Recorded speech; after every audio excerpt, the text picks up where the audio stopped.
Hello, my name is Nikki Throckmorton and I'm an independent Pampered Chef consultant for this party, and tonight I'm going to demo for you a low-carb chicken taco soup. I don't know about you guys, but as summer's ending here, I'm getting ready for these fall soups and things like that. So I decided today that I would demo for you how I use the Quick Cooker, Pampered Chef Quick Cooker, which is an electric cooker, pressure cooker. And I'm going to demo some different tools that I use on a daily basis in my kitchen. I may be using more than I would on a normal basis because I want to show you all the great things that we have. But the good news is all the things that I'm going to use today, all can go in the dishwasher when I'm done. So it's pretty awesome. A quick cleanup. I don't mind using lots and lots of tools.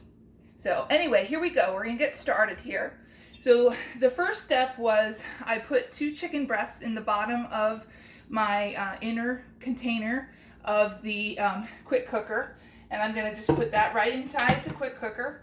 And now I need to add some onion and some garlic. So I'm going to use my Sankoku knife.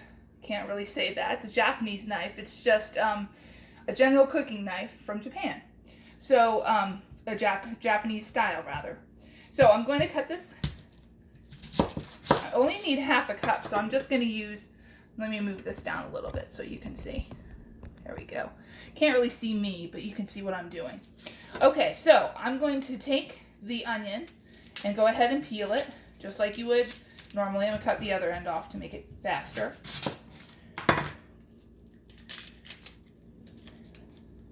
And I'm going to use, because it calls for the onion to be diced, I'm going to use the food chopper because it makes quick work of dicing. I don't have to worry about getting it teeny tiny pieces. So that works really well. So what I'm going to do is I'm going to cut the onion into some smaller chunks here. This is the food chopper. And like I said, it makes quick work of dicing. So I'm going to put a couple pieces inside. And all I'm going to do is hit it. The more I hit it, the finer the dice, or finer the chop. So it's calling for diced. I'm going to go until I'm satisfied with it. Now it's calling for a half a cup, so we actually may end up having a cup more.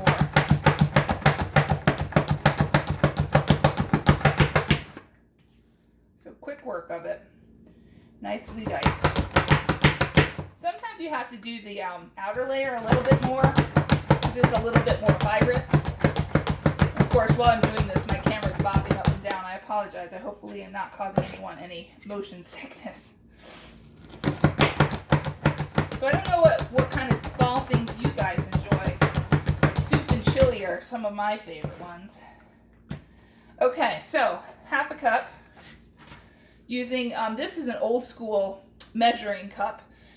It is, you can change the measurements on it to get what you want in the way of a cup. This is a half cup measure. Right now it's set for a half cup. So I'm going to put that in. So it says to put that into the quick cooker. And next it's going to call for some garlic. Let me grab a paper towel here and clean my hands. All right, now, one of the coolest tools that I learned about when I became a Pampered Chef consultant was this awesome garlic press.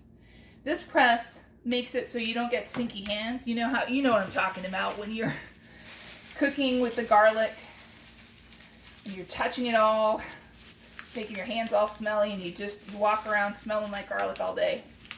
Pleasant, but not necessarily what you want on your hands.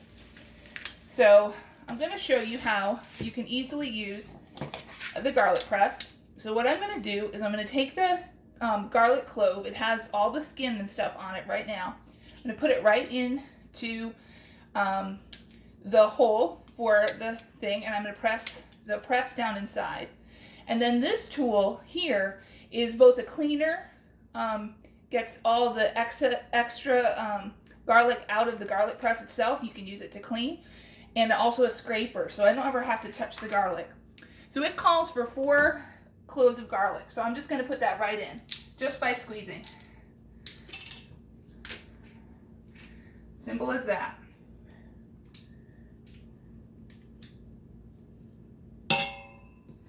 And like I said, just use your little scraper, and you never have to touch it.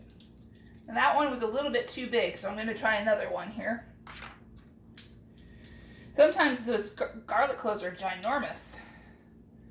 All right, so that's 2. There we go. Shoots out really easily. Get the extra.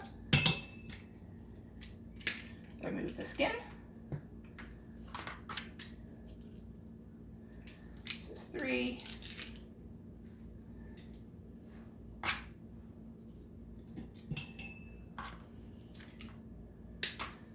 Grab that skin out.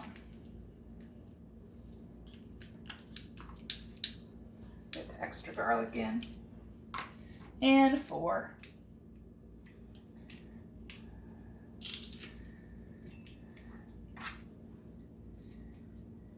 I recently started doing keto, so my family's been having to learn how to have lower carb things. So I was excited to find this soup recipe. It's also good because my family likes Mexican food, so it will definitely, hopefully it'll be a crowd pleaser, as it were.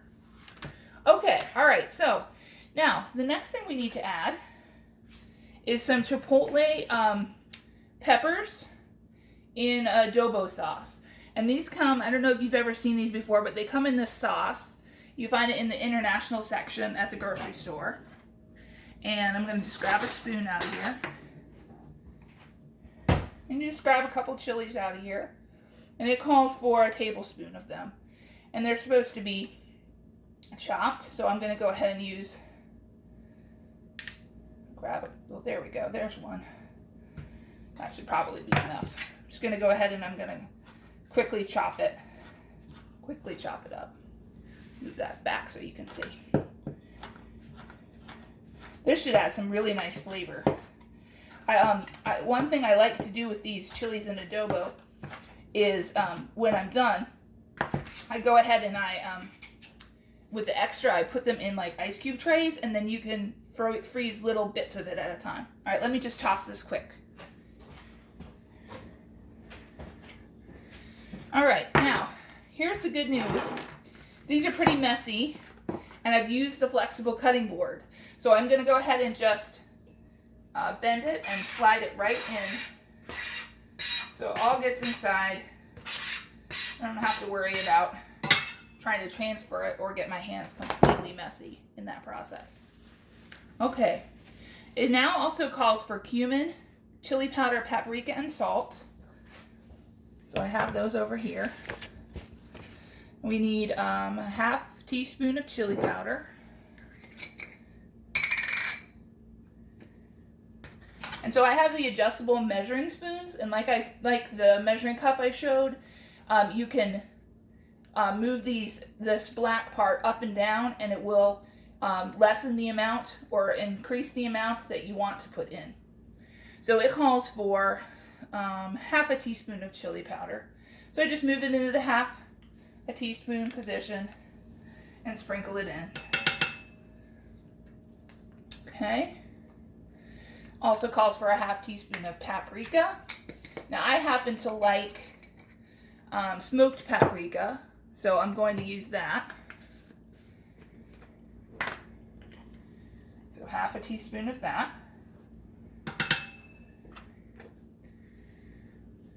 Half a teaspoon of salt. Come on, thing. There we go. Half a teaspoon of salt.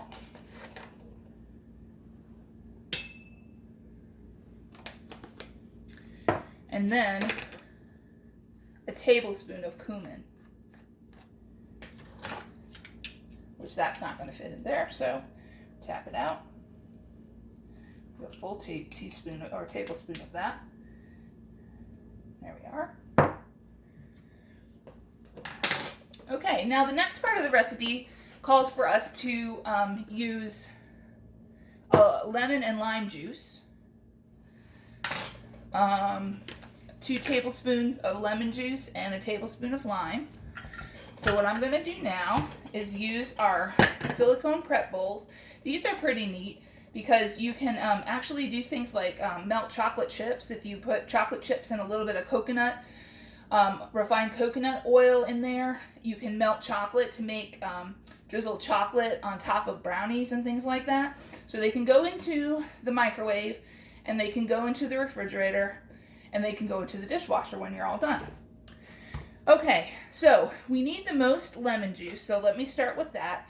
I'm going to go ahead and roll my lemon to juice it up, and then I'm going to cut my lemon in half, and I'm going to use the citrus press to go ahead and juice this. So this is a really nice solid citrus press made of coated enameled metal, and all I do when I'm ready to squeeze it is I put it down, I put it face down, or cut side down rather, inside there, and then I literally just press.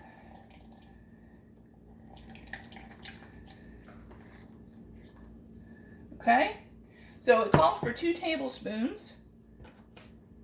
So I'm going to go ahead and put 2 tablespoons of juice, fresh squeezed lemon juice, which is always so much better in my opinion than the bottled.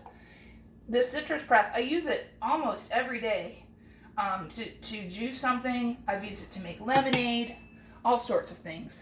Okay, so there's that. Put this to the side. Do the same thing with my lime. If you squish it a little bit, it frees up the juices. And if I had time, what I could do with the rest of these fruits is put them into a nice sangria. But I didn't plan on that tonight. And that's not exactly low carb either. Okay, so same thing. I gotta take, so this is what the lemon looks like when I squeezed it. It comes out looking reversed. I'm gonna put the lime in and do the same thing. This time into the smaller prep bowl that I have.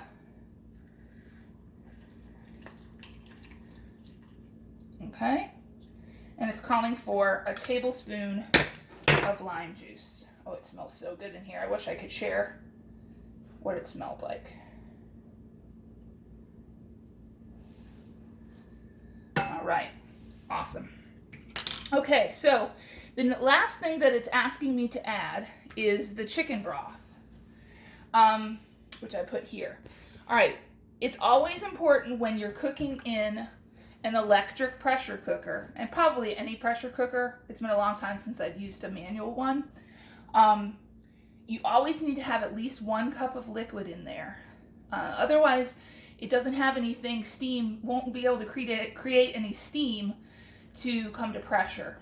So I'm going to use 2 cups of 2 cups of chicken broth because it's a soup. So it's going to obviously have a little bit more liquid in it than it might normally. Okay. So let's open that up, and I'm going to use the measure. This is a liquid measure when I hold it up on the blue side, and a dry measure when I flip it over and I can push this inside.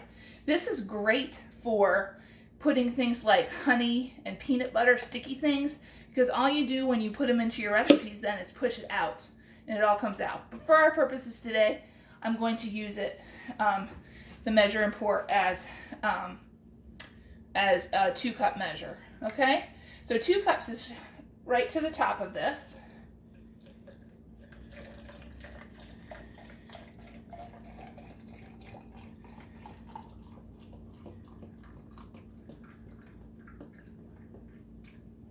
Okay, I'm going to add that in, pour it right inside. It smells so good already.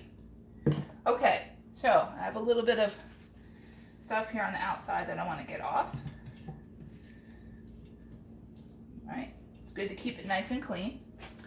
Okay, so what I'm going to do, put the top on. There we go. And it says that I think I'm going to cook it for 18 minutes, but I'm going to double check. Yes, high pressure for 18 minutes. Now, What else you need to know about a pressure cooker is normally it takes about 10 to 20 minutes to come to pressure. So and then sometimes you need about 10 minutes or so to have it naturally release, if that's what the recipe says. Natural release means I just don't push this button here to release the steam. This recipe is actually asking for it to release naturally for about 10 minutes. So when you're cooking in a pressure cooker, you want to think about the fact that you're going to have to add about 20 to 30 extra minutes to a recipe. Sometimes they don't factor that in, and so I've learned my lesson a few times by starting a little bit earlier than you expect. Okay, so to set the pressure cooker, because I want to do high pressure and 18 minutes, I'm going to press the custom button. Then I'm going to press the custom button. Then I'm going to press the time button. And I'm going to put it to 18 minutes. And I'm going to press start. Okay. Makes that beeping telling me that it's sealing.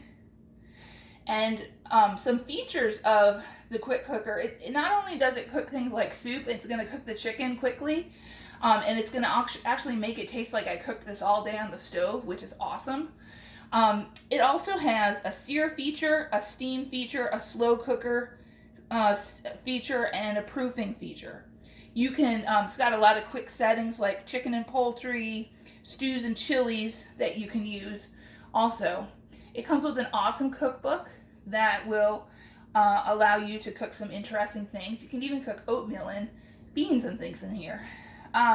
Some features about it that make it different, and in my opinion, better than an Instant Pot, which I have also owned in the past, and I really prefer the quick cooker, is that it has handles down here at the bottom that make it easier to lift if you're putting it up into a kitchen shelf in the cabinet. The other thing is the outside part of it never gets hot.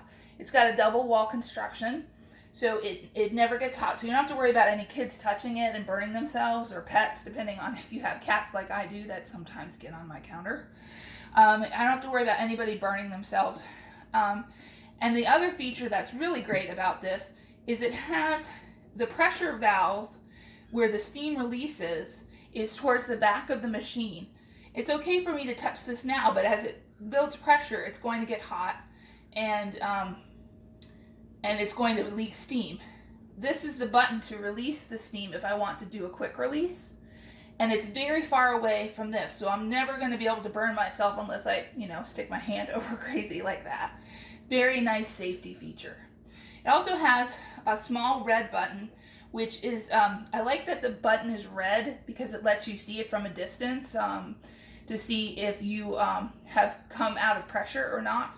So when it's under pressure, it is up high, and when it drops, then it's come out of pressure, and it's safe to release the top.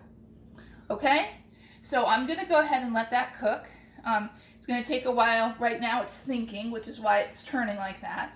Once it comes to pressure, it'll change to 18 minutes, and then it will go ahead and count down from there.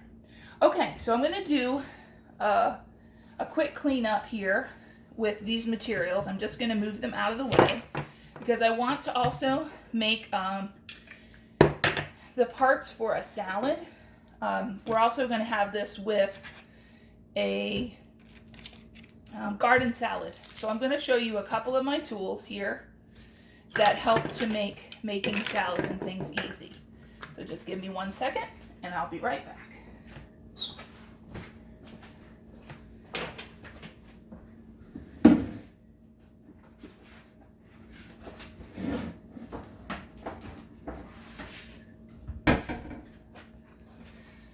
All right, so I've grabbed another flexible cutting mat, and it's all ready to go. I'm going to move a few more things out of the way here. And what I'm going to do is I'm going to go ahead and show you how I make the salad, and then I think I'm going to stop the video. Then what I will do is show you how I go ahead and finish it once it's done cooking, because you don't want to sit here and just watch it cook. It's kind of boring. I would go and clean up while this was cooking so that by the time dinner is ready, I don't have anything to clean up anymore. Okay, so I'm going to make some salad. So what I'm going to do, this is our large batter bowl, and I'm only using it now. It is very useful for things like you can put an entire cake inside of here, cake mix in here, mix all of your ingredients together with your spoon or spatula, and then pour it right into your pan. It's super easy, one step cleanup. But today I'm going to show you how I use the the salad choppers, which are a lot like scissors. They're kind of like double-edged, double-bladed scissors. And now my finger's all wet, so it's going to be hard to unlock it. But I'm going to unlock it here, and I'm going to show you just how I chop it. It makes it super easy and quick. I don't ever have to pick up the knife to do this part. And it just cuts right into the bowl. If I'm not happy with the size of it, let me just finish this bit here.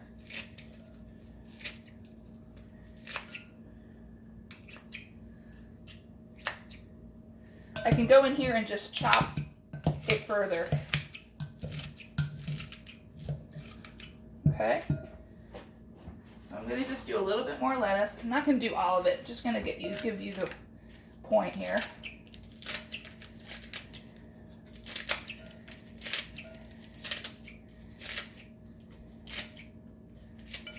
Okay. Now I'm going to go ahead and grab a bowl, and it's just a side salad that I'm going to make. In my house, I don't know about yours, in my house, everybody likes different things on their salads. Like, I'm not a huge fan of tomatoes, although I'm going to put some tomatoes from our deck garden on here tonight. But everybody in my house likes to kind of make their own salad, so this makes it super easy to do that. So I would continue chopping the lettuce, like a head of lettuce. I just put some in the bowl for right now. And now I'm going to go ahead and I'm going to use one of my favorite tools, which is the quick slice. The quick slice is super cool because it lets you cut vegetables into precise pieces that are all uniform. So this is especially good like if you're making a stir fry and you want all your vegetables to be similar sized so that they cook evenly. I like to use it for vegetables though, but you can use it for all sorts of things. You can use it for eggs. You can use it for strawberries. Avocados are super easy to slice in here. Lots of different things. But you can slice softer things, but you can also slice harder things such as like green peppers, red peppers, that kind of thing, cucumbers. The only thing you don't want to cut in this is like potatoes, and probably carrots may not do very well because these blades, you don't want the blades to bend. It's not really intended to be used for that purpose. So what you do here to slice, I've already rinsed these mushrooms, and I'm going to flip them like this. Just going to go ahead and let's do all 4.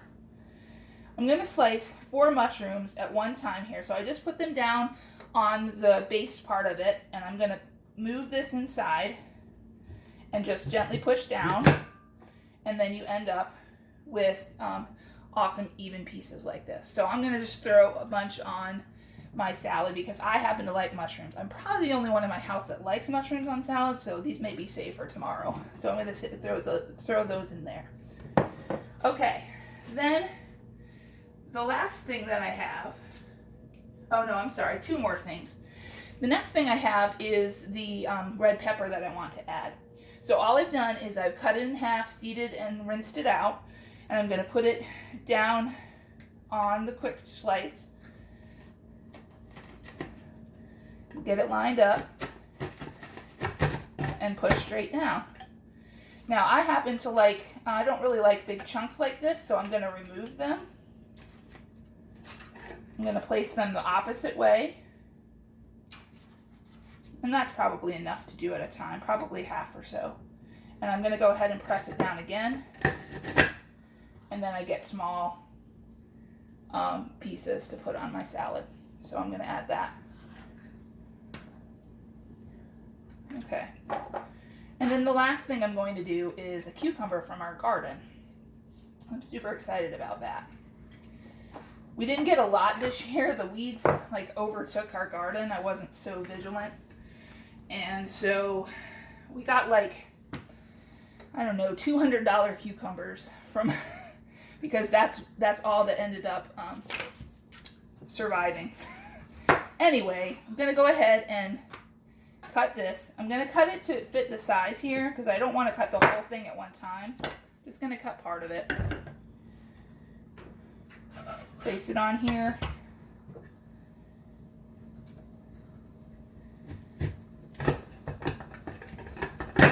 And press it down. And then you have, these are huge because it's such a big cucumber. But you could cut it again in half, but I'm just going to throw them on because I kind of like them just like that. So I have a salad. I'm all set for that part. This is starting to come to pressure. I don't know if you can hear it on the video, but it's starting to steam. When the red button pops up, it'll start to count down, and then we'll be closer to dinner. I'm going to go ahead and stop the video now, and I will come back. Oh, came to pressure because the button's up. It's going to start counting down. I'll come back once the chicken is done, and I'll show you how I finish it up. Okay? See you in a bit. Thanks.